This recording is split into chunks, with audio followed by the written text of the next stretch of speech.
নমস্কার বন্ধুরা, কাজল ভিলেজ কিচেনে সকলকে স্বাগত জানাই। রোজকার মতো আজও রান্নাঘরে চলে এলাম। আজকে ম্যাগি আর ডিম দিয়ে সকালের বা সন্ধ্যার জন্য একটু অন্যরকম আর টেস্টিভাবে জলখাবার করে আপনাদের সঙ্গে শেয়ার করব, বা টিফিনও বলতে পারো। তার জন্য প্লিজ প্রথম থেকে লাস্ট পর্যন্ত ভিডিওটি দেখতে থাকুন।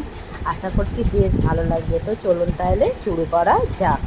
তো সকালে ঝটপট কিছু মুখরোচক টিফিন, সকালেই হোক বা সন্ধে, তার জন্য এখানে আমি দুটো ম্যাগিকে আগে থেকে রেখে দিয়েছি আর 3টে ডিম নিয়ে নিয়েছি। আজকে চটজলদি কিছু মুখরোচক টিফিন ম্যাগি দিয়েই করা যাক। অপরদিকে একটা বাটির মধ্যে জল গরম হতে বসিয়ে দিয়েছি। জলটা বেশ গরম হয়ে গেছে হাত সহ সহ। এবারে আমি এই ম্যাগি দুটোকে জলের মধ্যে দিয়ে দেব। আর আগে থেকে একটা আলুকে আমি এইভাবে গ্রেটারের সাহায্যে গ্রেট করে নিয়েছি। এই আলুটাকেও আমি এই জলের মধ্যেই দিয়ে দেব। আর এতে আর কিছু দেব না, শুধু ম্যাগি আর আলুটাকে আমি 1 মিনিট মতো ভালো করে ফুটিয়ে নেব। 1 মিনিট মতো ম্যাগি আর আলুটাকে একটুখানি সিদ্ধ করে নিলাম। একদম পুরোপুরি কিন্তু ম্যাগিটাকে আমি সিদ্ধ করিনি, সেটা কিন্তু দেখতেই পাচ্ছেন।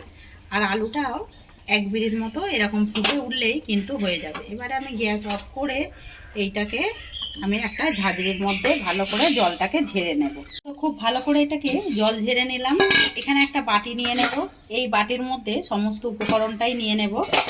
এবারে এখানে আমি কিছু উপকরণ দিয়ে দেব। এবারে এখানে দিয়ে দেব আমি একটা পেঁয়াজকে এরকম ডুমো ডুমো করে কেটে রেখেছি, কেটে রাখা পেঁয়াজ। আর দেব এখানে একটা টমেটোকেও আমি ঠিক একইভাবে টুকরো করে কেটে নিয়েছি, কেটে রাখা টমেটো। এখানে আমি 2টো কাঁচা লঙ্কা ব্যবহার করছি। যদি বাচ্চাদের জন্য করেন তাহলে ঝালের মাপটা কম বেশি করে নিতে পারেন। এবারে এখানে বেশ কিছুটা আমি উপকরণ দিয়ে দেব। তো দিয়ে দেবো এখানে হলুদ গুঁড়ো, খুব সামান্য একটু দিয়ে দিলাম হলুদ গুঁড়ো। আর দেব একই মাপে একটু জিরে গুঁড়ো। আর যে ম্যাগি মশলাগুলো ছিল সেই ম্যাগি মশলাগুলো আমি এর মধ্যে, মানে 2টো ম্যাগি যেহেতু ব্যবহার করেছি, 2টো ম্যাগি মশলা আমি এর মধ্যে ছিলে দিয়ে দেব। তো 2টো ম্যাগি মশলাই দিয়ে দিলাম। আর দেবো এখানে স্বাদ মতো লবণ বা মাপ মতো লবণ। স্বাদ মতো লবণ বা মাপ মতো লবণ দিলাম। আর ম্যাগি মশলার মধ্যেও কিন্তু বেশ লবণ থাকে, লবণটা আপনারা বুঝেই ব্যবহার করবেন। আগে থেকে আমি 3টে ডিমকে এইভাবে ভালো করে ভেঙে রেখেছি। যেহেতু এখন ডিম খারাপ হয় তাই জন্য আমি একটা বাটির মধ্যে ভেঙে রেখেছি, এটাও আমি দিয়ে দিলাম। তো এখানে ডিমের ভাগটা কম বেশিও কিন্তু ব্যবহার করা যেতে পারে। এবারে সমস্ত উপকরণগুলোকে খুব ভালো করে মিশিয়ে নেব। আর এই ম্যাগিটা বাচ্চাদের তো অত্যন্ত প্রিয় একটি খাবার। আর চাইলে কিন্তু বড়রাও এটা টিফিনে বেশ দারুণভাবে একদম ভালোভাবেই মুখরোচকভাবে খেয়ে নেবে। তো সমস্ত উপকরণগুলোকেই খুব ভালো করে এইভাবে মিশিয়ে নিতে হবে। আমি একটা চামচ দিয়ে মিশিয়ে নিচ্ছি, চাইলে তোমরা এটা হাত দিয়েও মিশিয়ে নিতে পারো। গুলো খুব ভালো করে মিশিয়ে নিলাম। আর এই দেখুন এবারে কিন্তু একেবারে এরকমই নরম একটু কাদা কাদা মতো মাখা হবে। অপরদিকে গ্যাস অন করে আমি একটা কড়া গরম হতে বসিয়ে রেখেছি। কড়ার মধ্যে দিয়ে দেব 2 চামচ তেল।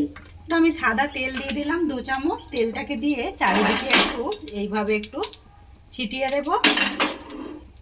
ভালোভাবে গরম হয়ে যাবে তখন গ্যাসের ফ্লেমটাকে একটু আস্তে করে দিতে হবে। আর সমস্ত উপকরণটা এর মধ্যেই দিয়ে দিতে হবে। সমস্ত উপকরণটাই দিয়ে দিলাম। দিয়ে এবারে খুব ভালো করে এইভাবে চড়ুদিকে মিশিয়ে দেব। এইভাবে আমি একটা গোল রুটির মতো ঠিক যেরকম হয় সেইভাবেই একটু চারিদিকে ছড়িয়ে দিলাম।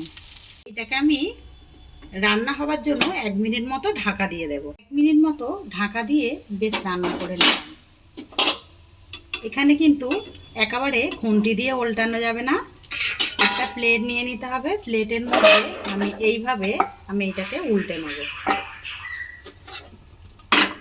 দিয়ে এবার আমি আবারও এটাকে এপিট দিয়ে দেব। কত সহজেই দেখুন এটা উল্টে গেল। তো এটাকে উল্টে দিলাম। এবার আমি এর মধ্যে বেশ কিছুটা চিজ দিয়ে দেব। চিজ দিলে পরে বাচ্চাদের কেন বড়দেরও কিন্তু খেতে ভালো লাগবে। এইভাবে একটু টুকরো করে নেওয়া চিজ আমি দিয়ে দিচ্ছি। তোমাদের কাছে চাইলে গ্রেট করে নিয়েও এইগুলো দিতে পারো। পাতা চিজ 2টো ভালো করে ছিঁড়ে দিয়ে দিলাম। আবারও আমি এটাকে 1 মিনিট ঢাকা দিয়ে দেবো যাতে করে চিজটাও গলে যায় আর সুন্দরভাবে রান্নাটাও হয়। আরও 1 মিনিট পর ফিরে এলাম। চিজটা একেবারে কিন্তু গলে গেছে। আমরা 2 মিনিটে ম্যাগি তো করে খাই, কিন্তু যদি আমরা একটু অন্যভাবে কিছু করে খাই ম্যাগিটাকে, তাহলে কিন্তু বাচ্চা থেকে বড় কেউ বুঝতে পারবে না টিফিনটা কতটা অনায়াসে হয়ে যায়। তো এবার একটা প্লেটের মধ্যে নামিয়ে নেব। এটাকে আমি সুন্দর করে পিস পিস করে, ঠিক যেরকম আমরা পিৎজা কেটে থাকি সেইভাবেই কেটে নেব। তো আজকের রেসিপি আপনাদের কিরকম লাগলো কমেন্ট করে জানাবেন। যদি ভালো লেগে থাকে একটা লাইক করে দিয়ে এইভাবেই আমার পাশে থাকবেন, আমাকে সাপোর্ট করবেন। আমার নিত্য নতুন রান্নার জন্য পাশে থাকা বেল আইকনটি প্রেস করবেন। ভালো থাকবেন, সুস্থ থাকবেন, ধন্যবাদ। আবারও কোনো নতুন রেসিপি নিয়ে ফিরে আসবো। আজকের মতো এই পর্যন্ত।